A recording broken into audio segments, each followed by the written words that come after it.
ಡಾಕ್ಟರ್ಗಳ terror group ಹೆಂಗೆ ಹೊರಗೆ ಬಂತು ಅನ್ನೋದ್ರ ಬಗ್ಗೆ ಹೇಳ್ತಾ ಇದ್ದೆ.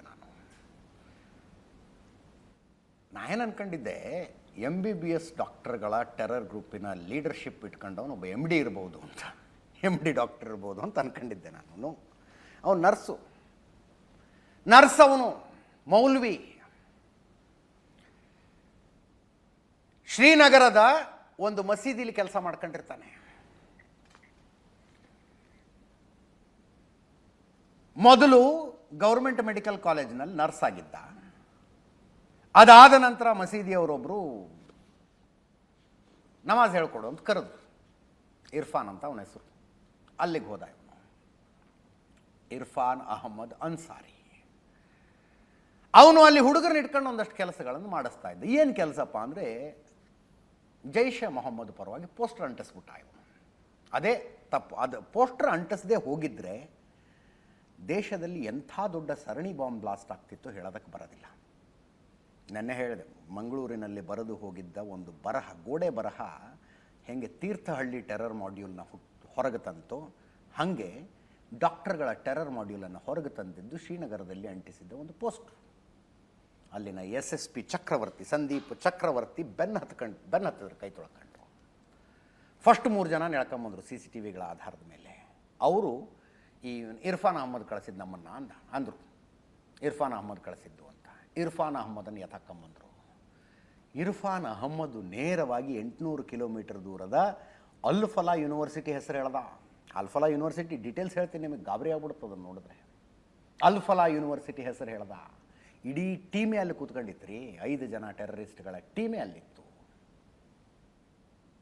40% ಅಲ್ಲಿನ ಸ್ಟೂಡೆಂಟ್ಸು ಸ್ಟಾಫು ಕಾಶ್ಮೀರದವರು. ಹರಿಯಾಣಕ್ಕೆ ಬಂದು ಅಲ್-ಫಲಾ ಯೂನಿವರ್ಸಿಟಿಯಲ್ಲಿ ಓದ್ತಾ ಇದ್ದವರ ಪೈಕಿ 40% ಕಾಶ್ಮೀರದವರು. ಡಾಕ್ಟರ್ ಮುಜಾಮಿಲ್ ಮೌಲ್ವಿ ಹೇಳಿದ್ದನ್ನು ಜಾರಿಗೆ ತರ್ತಾ ಇದ್ದಂಥವನು. ಡಾಕ್ಟರ್ ಆದಿಲ್ ಲ್ಯಾಬ್ನಲ್ಲಿ ಸ್ಫೋಟಕ ತಯಾರಿಸ್ತಾ ಇದ್ದವನು ಡಾಕ್ಟರ್ ಆದಿಲ್. ಡಾಕ್ಟರ್ ಶಾಹಿನಾ, ಈಕೆಯದ್ದು ಪ್ರತ್ಯೇಕ ಜಾತಕ ಇದೆ, ಪ್ರತ್ಯೇಕವಾಗಿ ಹೇಳ್ತೀನಿ ಈಕೆಯ ಜಾತಕವನ್ನು. ಉತ್ತರ ಪ್ರದೇಶದಲ್ಲಿ ಗೌರ್ಮೆಂಟ್ ಸ್ಕಾಲರ್ಶಿಪ್ನಲ್ಲಿ ಓದಿ ಮಾಡಿದ ಕೆಲಸ ಎಂಥದ್ದು ಅಂತ. ಇವರೆಲ್ಲರ ಜೊತೆಗೆ ಡಾಕ್ಟರ್ ಉಮರ್, ಮೊನ್ನೆ ಹೊಗೆ ಹಾಕ್ಸ್ಕೊಂಡವನು, ಬಾಂಬ್ ಬ್ಲಾಸ್ಟ್ನಲ್ಲಿ ಸತ್ತು ಹೋದವನು. ಡಾಕ್ಟರ್ ಶಾಹಿನಾ ಅಂತೂ ಜೈಷೆ ಮೊಹಮ್ಮದ್ನ ಮಹಿಳಾ ವಿಂಗ್ನ ಭಾರತದ ಲೀಡರ್ಶಿಪ್ ವಹಿಸಿಕೊಂಡಿದ್ದಾಕೆ. ಇವರ ಪೈಕಿ ಇಬ್ಬರು 1 ತಿಂಗಳು ಬೇಡ 2 ತಿಂಗಳ ಹಿಂದೆ ವಿದೇಶ ಪ್ರವಾಸ ಮಾಡಿದ್ದಾರೆ. ಟರ್ಕಿಗೆ ಹೋಗಿದ್ದಾರೆ, ಢಾಕಾಕ್ಕೆ ಹೋಗಿದ್ದಾರೆ. ಮುಜಮ್ಮಿಲ್ ಮತ್ತು ಆದಿಲ್ ಟರ್ಕಿ ಮತ್ತು ಢಾಕಾ. ಇವರ ಆಕಾಗಳಿದ್ದದ್ದು ಪಾಕಿಸ್ತಾನದಲ್ಲಿ. ನೇರವಾಗಿ ತಮ್ಮದೇ ಪಾಸ್ಪೋರ್ಟ್ ಕೊಟ್ಟು ಪಾಕಿಸ್ತಾನದ ವೀಸಾ ಮಾಡಿಸ್ಕೊಂಡು ಅಲ್ಲಿಗೆ ಹೋದರೆ ವಿನಾಕಾರಣ ತನಿಖಾ ಸಂಸ್ಥೆಗಳಿಗೆ ಡೌಟ್ ಬರುತ್ತೆ, ಯಾಕೆ ಹೋದ್ರು ಇವರು ಪಾಕಿಸ್ತಾನಕ್ಕೆ ಅಂತ. ಟೆರರ್ ಗ್ರೂಪ್ಗಳು ವರ್ಕ್ ಮಾಡೋದೇ ಹಿಂಗೆ. ಪಾಕಿಸ್ತಾನದಲ್ಲಿರೋರು ಹೇಳ್ತಾರೆ, ನಾವು ಟರ್ಕಿಗೆ ಬಂದುಬಿಡ್ತೀವಿ, ನೀವು ಟರ್ಕಿಗೆ ಬನ್ನಿ. ಇಸ್ತಾನ್ಬುಲ್ಲಿಗೆ ಹೋಗ್ಬಿಟ್ರೆ ರೋಡ್ ಸೈಡ್ ಯಾವುದೋ ಕೆಫೆನಲ್ಲಿ ಕೂತ್ಕೊಂಡು ಮಾತಾಡಬಹುದು. ನಾವು ಢಾಕಾಕ್ಕೆ ಬರ್ತೀವಿ, ನೀವು ಢಾಕಾಕ್ಕೆ ಬನ್ನಿ. ಅಲ್ಲಿ ಹೋದರೆ ಯಾವುದೋ ಢಾಬಾದಲ್ಲಿ ಕೂತ್ಕೊಂಡು ಮಾತಾಡ್ಬೋದು, ಮನಸ್ಸು ಬಿಚ್ಚಿ ಚರ್ಚೆ ಮಾಡಬಹುದು. ಹೋಗಿ ತಮ್ಮ ಧಣಿಗಳಿಗೆ, ಆಕಾಗಳಿಗೆ ರಿಪೋರ್ಟ್ ಒಪ್ಪಿಸಿ ಬಂದಿದ್ರು ಇವರು. NIAದವರು ಇವರ ಪಾಸ್ಪೋರ್ಟ್ಗಳನ್ನು ತಗೊಂಡು ಚೆಕ್ ಮಾಡಿದ್ದಾರೆ. ಢಾಕಾಕ್ಕೆ ಯಾಕೆ ಹೋಗಿದ್ರಿ, ಇಸ್ತಾನ್ಬುಲ್ಲಿಗೆ ಯಾಕೆ, ಟರ್ಕಿಗೆ ಯಾಕೆ ಹೋಗಿದ್ರಿ ಅಂತ ಕೇಳಿದ್ರೆ ಜೈಷೆ ಮೊಹಮ್ಮದ್ನ ಹ್ಯಾಂಡ್ಲರ್ಗಳನ್ನು ಭೇಟಿಯಾಗೋದಕ್ಕೆ. ಅಲ್ಲಿ ಹೇಳಿದ್ರಂತೆ ಹೆಂಗೆ ಸ್ಲೀಪರ್ ಸೆಲ್ಗಳನ್ನು ವಿಸ್ತರಿಸಬೇಕು, ಹೆಂಗೆ ಹೊಸ ಹೊಸ ಊರುಗಳಲ್ಲಿ ನಮ್ಮ ಬೆಂಬಲಿಗರನ್ನು ಬೆಳೆಸಿಕೊಳ್ಳಬೇಕು ಅಂತ ಹೇಳಿದರು. ಅದೆಲ್ಲದಕ್ಕೂ ಓಕೆ ಮಾಡ್ಕೊಂಡು ಬಂದಿದ್ದಾರೆ. ಸರಣಿ ಬಾಂಬ್ ಬ್ಲಾಸ್ಟ್ನ ತಯಾರಿಗಳು ನಡೆದಿದ್ದಾವೆ. ಅದರಲ್ಲೂ ಇವನು ಸತ್ನಲ್ಲ ನೆನ್ನೆ, ನಬಿ ಉಮರ್ ನಬಿ, ಅವನನ್ನು ಬಹುಶಃ ಜಮ್ಮು ಕಾಶ್ಮೀರ ಪೊಲೀಸರು ಹಾಕಿದ್ದ ಈ ಟ್ವೀಟ್ ಭಾಳ ಬೆಚ್ಚಿ ಬೀಳಿಸಿತ್ತು ಅನಿಸುತ್ತೆ. 10ನೇ ತಾರೀಕು ಈ ಟ್ವೀಟ್ ಮಾಡ್ತಾರೆ. 10ನೇ ತಾರೀಕು ಅರ್ಲಿ ಮಾರ್ನಿಂಗ್ ರೇಡ್ ಆಗಿದ್ದು ಫರೀದಾಬಾದ್ನಲ್ಲಿ.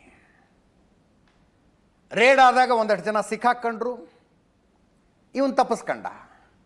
ಒಂದು ಟ್ವೀಟ್ ಮಾಡ್ತಾರೋ, you can run but you can't hide ಅಂತ. ಮಗನೇ ನೀವು ಓಡಬಹುದು ಬಟ್ ಬಚ್ಚಿಟ್ಕೊಳ್ಳೋಕ್ಕಾಗಲ್ಲ ಅಂತ ಟ್ವೀಟು. ಇದನ್ನು ನೋಡಿ ಹೆದರಿದ್ನೋ ಏನೋ, ಅವನಿಗೆ ಓಡಲೂ ಬೇಕಾಗಿತ್ತು, ಬಚ್ಚಿಟ್ಟುಕೊಳ್ಳಲೂ ಬೇಕಾಗಿತ್ತು. ಕೈಯಲ್ಲಿದ್ದದೊಂದು I-20 ಕಾರು, ಅದು ತನಗೂ ಅಲ್ಲದೆ ಇನ್ನೂ 11 ಜನರಿಗೆ ಸಾವಾಗಬಹುದು ಅನ್ನೋದರ ಅಂದಾಜಿರಲಿಲ್ಲ ಅವನಿಗೆ. ತಗೊಂಡು ಸೀದಾ ಕೆಂಪುಕೋಟೆ ಹತ್ರ ಬಂದುಬಿಟ್ಟ.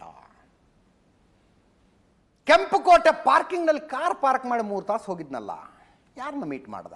ಗೊತ್ತಾಗಬೇಕಾಗಿರೋದು ಅದು. ಇನ್ನೊಂದಷ್ಟು ಜನರ ವಿಷಯ ಹೊರಗೆ ಬರುತ್ತಿದ್ರಲ್ಲಿ, ಇನ್ನೊಂದಷ್ಟು ಜನರ ವಿಷಯ ಹೊರಗೆ ಬರುತ್ತೆ. ಇನ್ನು ಡಾಕ್ಟರ್ ಆದಿಲ್ ರಾಥರ್ ಮನೇಲಿ AK-47 ಇಟ್ಕೊಂಡಿದ್ದ ಪುಣ್ಯಾತ್ಮ. ಡಾಕ್ಟರ್ ಮನೆಯಲ್ಲಿ ಸ್ಟೆಥೋಸ್ಕೋಪ್ ಎಕ್ಸ್ಪೆಕ್ಟ್ ಮಾಡ್ತೀವಿ ನಾವು. AK-47 ಇತ್ತು ಈತನ ಮನೆಯಲ್ಲಿ. ಸಂಬಳ ಕೇಳಿದರೆ ಗಾಬರಿ ಆಗ್ತೀರಿ ನೀವು. 4,10,000 ತಿಂಗಳ ಸಂಬಳ ಇವನದ್ದು. ಆದಿಲ್ ರಾಥರ್ ತಿಂಗಳ ಸಂಬಳ 4,10,000. ಒಂದು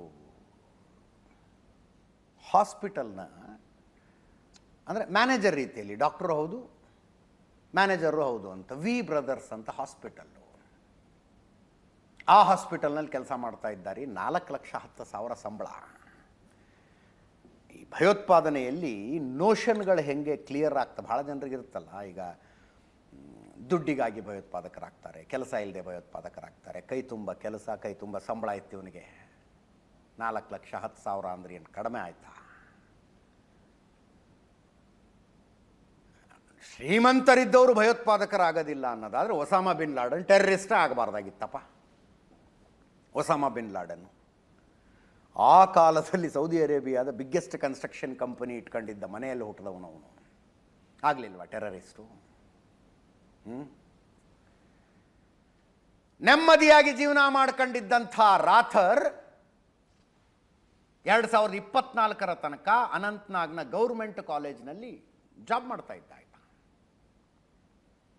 2024 ನವೆಂಬರ್ನಲ್ಲಿ ಸಹರಾನ್ಪುರದ ವಿ ಬ್ರದರ್ಸ್ ಹಾಸ್ಪಿಟಲ್ನಲ್ಲಿ ಕೆಲಸಕ್ಕೆ ಸೇರಿಕೊಂಡ. ಮುಖ್ಯ ಸಲಹೆಗಾರ, ಚೀಫ್ ಅಡ್ವೈಸರ್ ಆಗಿ ಕೆಲಸಕ್ಕೆ ಸೇರಿಕೊಂಡ. V brothers hospital Oscar group of ಹಾಸ್ಪಿಟಲ್ಸ್ನವರು ನಡೆಸ್ತಾ ಇದ್ದಂಥ ಆಸ್ಪತ್ರೆ ಅದು. 4,10,000 ಸಂಬಳಕ್ಕೆ ಚೀಫ್ ಅಡ್ವೈಸರ್ ಆಗಿ ಕೆಲಸಕ್ಕೆ ಸೇರ್ಕೊಂಡಿದ್ದ. ಮನೆ ಕೂಡ ಅವರದೇ. ನವೆಂಬರ್ 6ನೇ ತಾರೀಖೇ ಈತನನ್ನು ಅರೆಸ್ಟ್ ಮಾಡಿದ್ದಾರೆ. ಹಾಸ್ಪಿಟಲ್ನಿಂದ, ವಿ ಬ್ರದರ್ಸ್ ಹಾಸ್ಪಿಟಲ್ನಿಂದನೇ ಅರೆಸ್ಟ್ ಮಾಡಿರೋದು. ದುರಂತ ನೋಡಿ. ಇವರ ಪೈಕಿ, ಅರೆಸ್ಟ್ ಆದವರ ಪೈಕಿ ಬಹುತೇಕ ಡಾಕ್ಟರ್ಗಳು MBBS ಓದಿದ್ದು ಎಲ್ಲಿ? ಕತ್ರಾ ಮೆಡಿಕಲ್ ಕಾಲೇಜಿನಲ್ಲಿ MBBS ಮಾಡಿದ್ದಿವರು. 2016ರಲ್ಲಿ ಕತ್ರಾ ಮೆಡಿಕಲ್ ಕಾಲೇಜ್ ಶುರುವಾಯಿತು. ಮೆಡಿಕಲ್ ಕಾಲೇಜ್ ನಡೆಸೋರು ಯಾರು ಅಂದರೆ ವೈಷ್ಣೋದೇವಿ ಟೆಂಪಲ್ನವರು. ಮಾತಾ ವೈಷ್ಣೋದೇವಿ ಟೆಂಪಲ್ ಟ್ರಸ್ಟ್ನವರು ನಡೆಸುವಂಥ ಕತ್ರಾ ಮೆಡಿಕಲ್ ಕಾಲೇಜು ಒಂದು ವರ್ಷಕ್ಕೆ 50 ಸೀಟ್ ತಗೋತಾರಲ್ಲಿ. 50ರ ಪೈಕಿ 44 ಕಾಶ್ಮೀರಿ ಮುಸ್ಲಿಂ ಹುಡುಗರು ಸೇರ್ಕೊತಾರೆ. ನಿಮಗೆ ಕಾಫಿರರ ಮೇಲೆ ಇಷ್ಟು ದ್ವೇಷ ಅಲ್ವಾ? ಅದಕ್ಕೋಸ್ಕರ ಬಾಂಬ್ ತಯಾರು ಮಾಡ್ತೀರಿ, ಅದೂರ್ನ ಕೊಲ್ಲಬೇಕು ಅಂತ ಇಷ್ಟೆಲ್ಲ ಮಾಡ್ತೀರಿ. ಬಟ್ ಓದಿದ್ದಲ್ಲಿ ಕಾಫಿರರು ಹುಂಡಿಗೆ ಹಾಕುವ ಕಾಸ್ನಲ್ಲಿ ನಡೆಯುವ ಮೆಡಿಕಲ್ ಕಾಲೇಜ್ನಲ್ಲಿ ನೀವು MBBS ಮಾಡ್ತೀರಿ. ಅಂದರೆ ಟೆರರಿಸ್ಟ್ ಆದರೂ ಆತ್ಮವಂಚನೆಯಿಂದ ಟೆರರಿಸಮ್ ಮಾಡಿ ಅಂತ, ಆತ್ಮವಂಚನೆ ಇಲ್ಲದೆ ಟೆರರಿಸಮ್ ಮಾಡಿ ನೋಡೋಣ ಅಂತ. ಕಾಫಿರರ ಸರ್ಕಾರ ನಡೆಸೋ ಸ್ಕಾಲರ್ಶಿಪ್ನಲ್ಲಿ ಓದಿ, ಕಾಫಿರರು ಹಾಕುವ ದೇವಸ್ಥಾನದ ಹುಂಡಿ ಕಾಸಿನಲ್ಲಿ ನಡೆಯೋ ಕಾಲೇಜ್ನಲ್ಲಿ ಓದಿ, ಅವರ ವಿರುದ್ಧ ದ್ವೇಷ ಕಟ್ಕೊಂಡು 2900 kg ಸ್ಫೋಟಕ ಸಂಗ್ರಹ ಮಾಡಿಕೊಂಡು ಬ್ಲಾಸ್ಟ್ ಮಾಡೋಕ್ಕೆ ಹೋಗ್ತೀರಿ ಅಂತಂದರೆ, ಕತ್ರಾ ಮೆಡಿಕಲ್ ಕಾಲೇಜಿನಲ್ಲಿ ಓದ್ದವ್ರು ಇವರು. ಇನ್ನು ಈಕೆ ಶಾಹಿನ್ ಹೇಳಿದಷ್ಟು ಕಡಿಮೆ ಇದೆ ಇವಳ ಕಥೆ.